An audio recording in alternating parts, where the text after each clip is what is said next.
How to transcribe audio to text automatically. So if you want to transcribe your audio to your text, then what you need to do is first you just need to simply go with your Google browser, anything that you're comfortable with.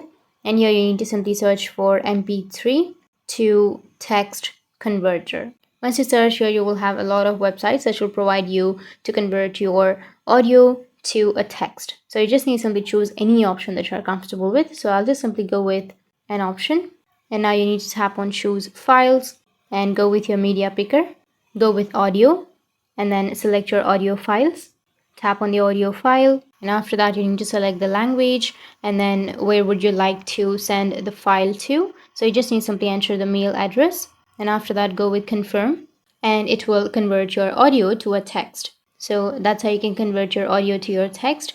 If this website doesn't work for you, then you can also go with other websites which will be on your browser. So that's it, and if you have any questions, feel free to comment below. Thanks for watching.